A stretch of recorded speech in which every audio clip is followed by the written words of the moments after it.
Hello students, आज का जो हमारा टॉपिक है वो है प्रिंसिपल ऑफ सुपरपोजिशन। तो देखो, पहले हम ये समझ लेते हैं कि प्रिंसिपल ऑफ सुपरपोजिशन होता क्या है, उसके बाद उसका लैंग्वेज भी लिख लेंगे। और लैंग्वेज का क्या है वो तो आप, यदि आप कॉन्सेप्ट को आपने समझ लिया तो लैंग्वेज तो आप खुद ब खुद लिख सकते हो। तो पहले देखो प्रिंसिपल ऑफ सुपरपोजिशन होता क्या है। तो मान लो अपने पास एक चार्ज है Q1, ठीक है, और एक दूसरी चार्ज है यहाँ पे क्या है तो Q2 है, ओके। और अपने पास एक तीसरी चार्ज भी है, वो है Q3। हमारे पास तीन चार्ज का एक सिस्टम है, एक है Q1, एक है Q2 और एक है Q3। तो हमने मान लिया कि इस Q1 पर Q2 के कारण जो फोर्स लग रही है ना, इस Q1 पर Q2 के कारण जो फोर्स लग रही है वो कितना लग रही है, तो F12। F12 मतलब force on charge Q1 due to Q2, okay. इस Q1 पर Q2 के कारण जो फोर्स लग रही है वो लग रही है F12, मतलब force on charge Q1 due to charge Q2। और हमने मान लिया कि इस Q1 पर इस Q3 के कारण जो फोर्स लग रही है वो लग रही है, कितना लग रही है, तो हमने मान लिया कि F13। इस Q1 पर इस Q3 के कारण जो फोर्स लग रही है वो कितना लग रही है, तो F13 मतलब force on charge Q1 due to charge Q3, okay. तो इस Q1 पर Q3 के कारण जो फोर्स लग रही है वो लग रही है F13 मतलब force on charge Q1 due to charge Q3, okay. तो प्रिंसिपल ऑफ सुपरपोजिशन ये बोलता है, प्रिंसिपल ऑफ सुपरपोजिशन ये बोलता है कि इस Q1 पर जो नेट फोर्स लगेगी ना, इस Q1 पर, इस चार्ज Q1 पर जो नेट फोर्स लगेगी वो इन दोनों फोर्सेस के वेक्टर सम के बराबर होगी। प्रिंसिपल ऑफ सुपरपोजिशन क्या बोलता है, प्रिंसिपल ऑफ सुपरपोजिशन ये बोलता है कि इस Q1 पर जो नेट फोर्स लगेगी ना वो इन दोनों फोर्सेस के वेक्टर सम के बराबर होगी। देखो Q1 पर Q2 भी फोर्स लगा रहा है, Q1 पर Q3 भी फोर्स लगा रहा है, तो इस Q1 पर नेट फोर्स कितना होगी, तो प्रिंसिपल ऑफ सुपरपोजिशन ये बोलता है कि इस Q1 पर जो नेट फोर्स होगी ना वो इन दोनों फोर्सेस के वेक्टर सम के बराबर होगी। बस यही है प्रिंसिपल ऑफ सुपरपोजिशन। इस Q1 पर जो नेट फोर्स लगेगी वो होगी, इस Q1 पर जो नेट फोर्स लगेगी ना वो होगी इस दोनों फोर्सेस के वेक्टर सम के बराबर होगी, ओके। तो यही होता है आपका प्रिंसिपल ऑफ सुपरपोजिशन। चलो तो इसका लैंग्वेज लिख लेते हैं। According to principle of superposition, principle superposition in a system of n charges, in a system of n charges, charge यहाँ कितना भी हो सकती है, हमने तो दो तीन चार्ज लेकर के आपको समझाया, तो यहाँ पर चार्ज कितना भी हो सकती है, 3 4 5 10 15 20 कितना भी हो सकती है। इसलिए मैं लिख रहा हूं in a system of n charges the net force acting on a particular charge,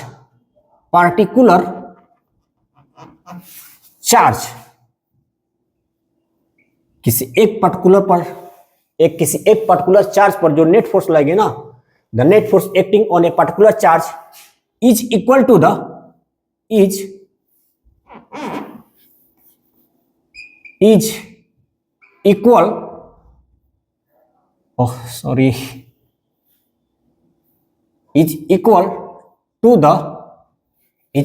the vector sum of all the forces acting by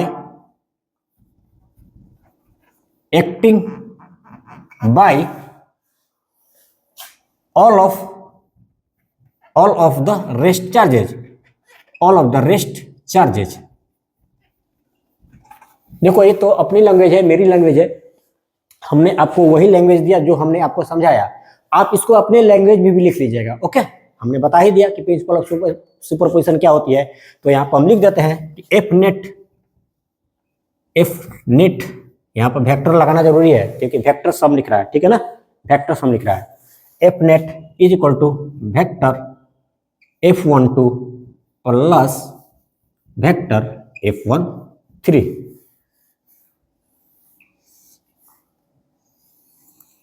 okay, यही होता है प्रिंसिपल ऑफ सुपरपोजिशन। इस Q1 पर जो नेट फोर्स लगेगी ना, वो इस Q2 और Q3 के कारण जो फोर्स लगेगी उनका वेक्टर सम होगा। ओके, चलिए एक इंपॉर्टेंट नोट देख लीजिए भाई, एक नोट देख लीजिए। तो नोट ये है कि मान लो अपने पास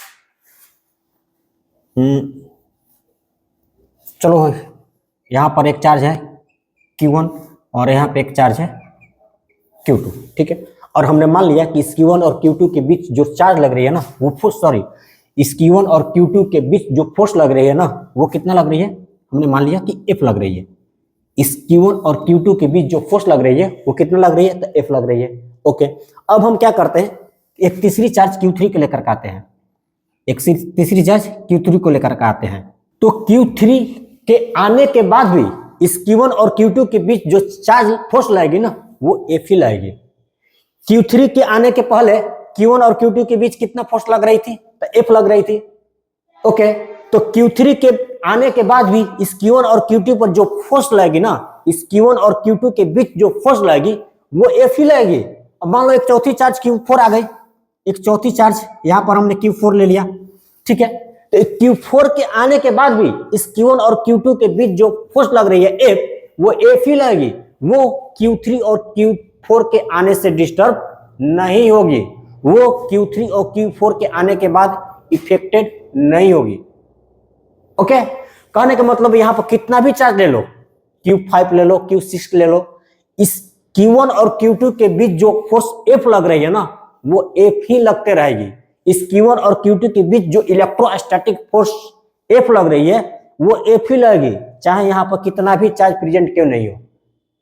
ओके, चाहे Q1 और Q2 अकेला हो या इनके साथ कितना भी चार्ज प्रेजेंट क्यों नहीं हो, इन दोनों के बीच यदि F फोर्स लग रही है तो F फोर्स ही लगते रहेगी, वो इन दोनों के आने से इफेक्ट नहीं होगी, ठीक है। इस तरह से मान लो Q4 और Q1 के बीच यदि F2 फोर्स लग रही है तो वो इन दोनों फोर्स से अफेक्ट नहीं होगी, ये दोनों चार्जेस यहां पर रहे चाहे नहीं रहे, यदि Q1 और Q4 के बीच F2 फोर्स लग रही है, Q1 और Q4 के बीच F2 फोर्स ही लगते रहेगी, चाहे यहां पर Q2 और Q3 रहे या नहीं रहे, ठीक है। इसी तरह से मान लो Q1 और Q3 के बीच F3 फोर्स लग रही है, Q1 और Q3 के बीच F3 फोर्स लग रही है, तो वो Q4 और Q2 से इफेक्टेड नहीं होगी, यहाँ पर Q4 या Q2 रहे या ना रहे, Q1 और Q3 के बीच F3 फोर्स ही लगते रहेगी।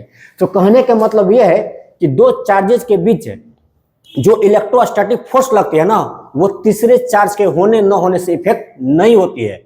दो चार्जेस के बीच जो इलेक्ट्रोस्टैटिक फोर्स लगती है वो तीसरे चार्ज के होने न होने से इफेक्ट नहीं होती है।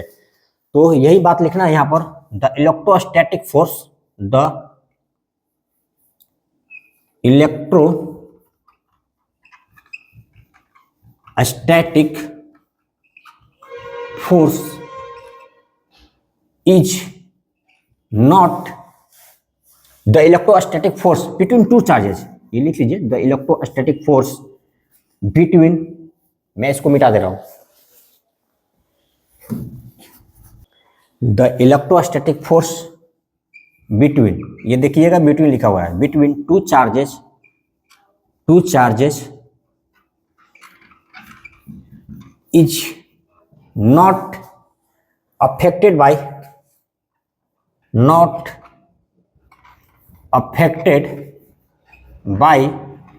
the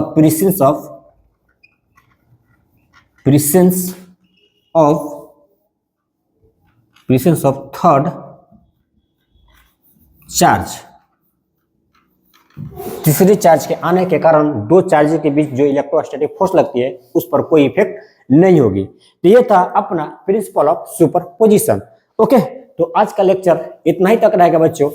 नेक्स्ट क्लास में हम न्यूमेरिकल्स बनाएंगे। देखो बहुत सारे बच्चे होते हैं ना, वो न्यूमेरिकल का नाम सुनते ही अरे यार ये क्या हुआ, लेकिन देखो न्यूमेरिकल के बनाए बिना तुम्हारी कॉन्सेप्ट क्लियर नहीं होगी। तुम जीवन में कुछ करना चाहते हो ना, तो चुनौतियां जो आती है ना, उसको स्वीकार करो। चुनौतियों से जो डर के भाग गया ना, चुनौतियों से जो डर के भाग गया, उसका तो कभी कल्याण हो ही नहीं सकता है। तुम्हारे कॉन्फिडेंस तुम्हारा जीवन का निर्माण कर सकती है। तुम्हारे कॉन्फिडेंस तुम्हारा आने वाला भविष्य तय कर सकती है। अपने अंदर अहंकार नहीं रखनी है, लेकिन अपने अंदर कॉन्फिडेंस तो रखनी है ना। अपने अंदर अहंकार नहीं रखनी है, अपने अंदर कॉन्फिडेंस रखनी है। और तुम किसी से छोटे नहीं हो। छोटे वो होते हैं जो लालची होते हैं। यार उसके पास 100 रुपए है, अपने पास 50 रुपए है, अपने पास अगले 50 रुपये की लालच नहीं है। इच्छा करो, लालच नहीं। इच्छा और लालच में बहुत अंतर होती है। इच्छा करो, उसको पाने के लिए पोटेंशियल लगाओ। तुमको यदि पैसा का नाम कमाना, अमीर बनना है ना, बड़े डॉक्टर बननी है, बड़े इंजीनियर बनने है, बड़े बिजनेसमैन बनने है, कुछ भी बननी है ना, तो तुम इसकी इच्छा करो, लालच नहीं करो। लालची लोग अपने आप को किसी से छोटे या किसी से बड़े समझते हैं। इच्छा करने वाले लोग अपने आप को किसी से छोटे और बड़े नहीं समझते हैं। वो तो कॉन्फिडेंस रखते हैं अपने अंदर और अपनी फुल पोटेंशियल से आगे बढ़ते रहते हैं। तो जो व्यक्ति लालच करता है ना, उसका तो पतन निश्चित है। और जो व्यक्ति हर व्यक्ति के पास कोई ना कोई चीज प्राप्त करने की इच्छा होती है।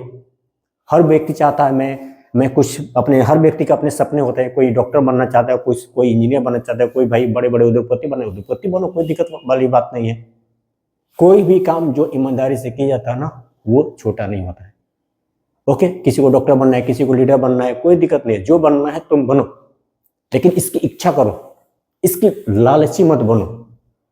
पद और पैसे की लालच व्यक्ति को हमेशा विपथन पर ले जाती है। कोई चीज, हर व्यक्ति के अंदर कुछ ना कुछ पाने की इच्छा होती है। मेरे अंदर भी है कुछ ना कुछ पाने की इच्छा, लेकिन इच्छा है, लालच नहीं। वेरी ऑनेस्टली बोल रहा हूं, इच्छा है, लालच नहीं। और लालच इच्छा में क्या अंतर है? इच्छा आपको मेहनत करना सिखाती है। इच्छा आपको सच्चाई के पाथ पर चलने के लिए सिखाती है, लेकिन लालच हमेशा आपको विपथन में ले जाएगी। हमेशा वो कभी आपको सच्चाई के पाथ पर चलने ही नहीं देगी, और वो आपको पतन करके ही रहेगी। तो इच्छा करो, लालच नहीं। इसके विषय में मैं फिर से कभी डिटेल में बोलूंगा। आज तो इतना ही बोल रहा हूँ। ओके बच्चों, तो देखो पढ़ाई करते रहो। नेक्स्ट क्लास में हम इस पर बेस्ट न्यूमेरिकल्स बनाएंगे। कूलम्ब्स लॉ और प्रिंसिपल ऑफ सुपरपोजिशन के बेस्ट, कूलम्ब्स लॉ और प्रिंसिपल ऑफ सुपरपोजिशन पर बेस्ट क्वेश्चन को करने वाले हैं। ओके, तो आज का अपना लेक्चर इतना ही तक रहेगा। आप पढ़ते रहिए। मिलेंगे हम नेक्स्ट लेक्चर में। Wish you all the best.